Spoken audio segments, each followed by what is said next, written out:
Welcome to the Body Code Lab. Today we are decoding the glitch in your brain caused by THC. Have you ever wondered why weed feels so good until it suddenly doesn't?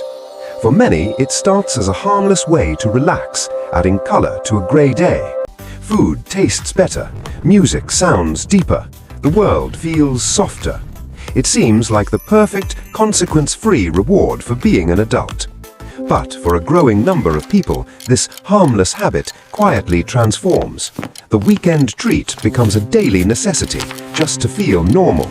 What starts as a door to new experiences eventually becomes a wall that separates you from reality. To understand why, we need to look inside your brain. Welcome to the endocannabinoid system.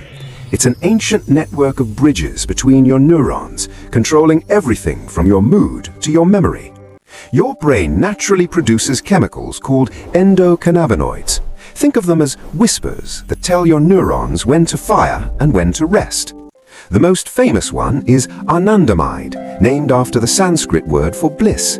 It's a gentle regulator, keeping your emotional ecosystem in balance.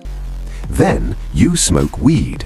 THC enters the system like a tsunami.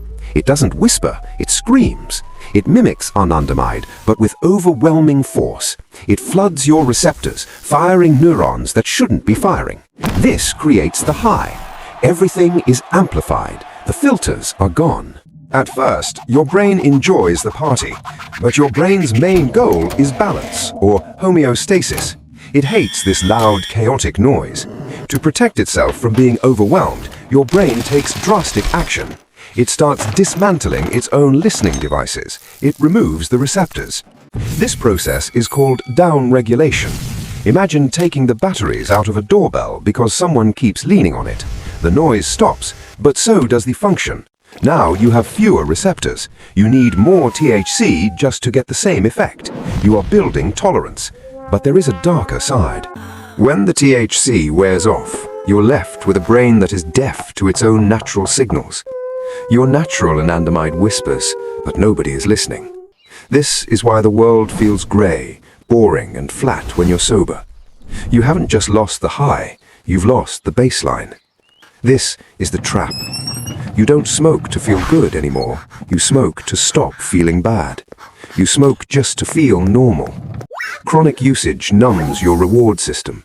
Motivation evaporates because the chemical reward for doing hard things is no longer processed correctly. You might find yourself cancelling plans, avoiding non-smoking friends, or feeling anxious about running out. The plant is now the boss. Deep down, you know something is wrong. The fog in your head never quite clears. You forget words. You lose your keys. You feel stuck. But the thought of quitting is terrifying. The idea of facing a day without your chemical shield feels impossible. This is the addiction speaking. Let's talk about sleep. You might think weed helps you sleep, but it actually steals your dreams. It suppresses REM sleep, the deep restorative stage. Without REM, your emotional processing is stunted. You wake up groggy, unrefreshed, and mentally brittle. You're sleeping, but you aren't resting. Anxiety often spikes.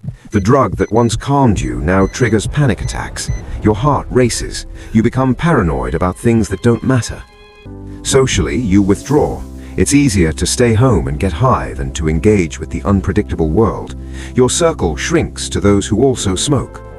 The years start to blur together. A chill decade passes in the blink of an eye, leaving you with little to show for it but empty baggies. Then comes the moment of clarity. Maybe you run out and panic. Maybe you look in the mirror and don't like what you see. You realize you aren't the main character in your own life anymore. You are an NPC waiting for the next loading screen. It's time to quit. This decision is the most important step. But be warned, your brain will fight you. It wants its easy dopamine. It will lie to you. It will say, just one last time. Recognize these voices as the addiction dying, thrashing around for survival. You throw out the stash. You smash the pipe. You prepare for the journey across the valley of withdrawal. Day one is strange. You feel a mix of pride and terror. The cravings hit in waves, usually at the times you'd normally smoke. Day 2 and 3 are the hardest. Irritability spikes. You might snap at your friends or cry over a dropped spoon. Your emotional regulator is broken. Sleep becomes a battleground. You toss and turn, sweating through the sheets. Your body is purging toxins, and your temperature regulation is haywire. Your appetite vanishes. Food looks like cardboard. Your stomach, used to the munchies signal, forgets how to be hungry on its own. But hold on. This pain is actually good news. It means your brain is waking up. It's rebooting the system. Week 1 ends. The physical symptoms, the sweating, the nausea, start to fade. But now comes the psychological game, boredom. Without the instant fun button, 10 minutes feels like an hour. You have to relearn how to be bored without panicking. Then the dreams return. REM rebound hits hard. Your dreams are vivid, intense, sometimes terrifyingly real. Enjoy the free movies. These dreams are your brain catching up on years of missed filing. It's sorting through memories and emotions it suppressed for too long. By week 2, the fog begins to lift. You might notice colors look a bit brighter naturally. You remember a conversation from yesterday. Week 3 and 4. The pink cloud phase might happen. A sudden burst of natural euphoria. You feel amazing. You think, I'm cured. But be careful. This often fades into a flat period. This is where many relapse. The novelty of quitting wears off, and life is just life. You must build new habits. You can't just remove the weed hole. You have to fill it. Exercise is your new best friend. Natural dopamine. Your lungs are clearing out. That chronic cough disappears. You can take a deep breath without wheezing. Your energy levels stabilize. You start to notice your anxiety is actually lower than when you were smoking. The thing you used to treat anxiety was actually causing it. Month 2. Your receptors are growing back. The doorbells are being reinstalled. Sensitivity to natural pleasure returns. A sunset is beautiful again. A joke is funny again. You feel a sense of connection to people that doesn't rely on being intoxicated. Your memory sharpens. The brain fog that covered your life evaporates. You feel sharp, quick, and present in the moment. You realize how much time you have. You start hobbies you ignored. You read books. You cook real food. You build a life you don't need to escape from. The cravings still come, but they are weaker now, like a distant echo rather than a scream. You learn to observe them and let them pass. Month 3 and beyond, you have reached a new baseline. Your dopamine system is healed. You are running on your own fuel. You look back at your smoking self with compassion, but you don't miss him. You realize how small your world had become. You have reclaimed your potential. The things you wanted to do one day are things you can start doing today. This doesn't mean life is perfect. You will still be sad, stressed, or bored, but these are real emotions, not chemical masks. You possess the strength to face life raw, and there is a profound dignity in that. You are the captain of your own ship again. If you are struggling to quit, know that you are not alone.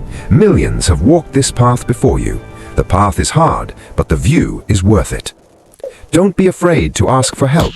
Talk to friends, join a community, or see a professional. There is no shame in fighting for your brain.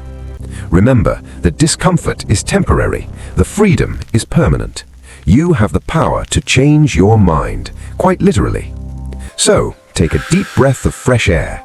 It tastes pretty good, doesn't it? Trust the process. You've got this. This video was made possible by you.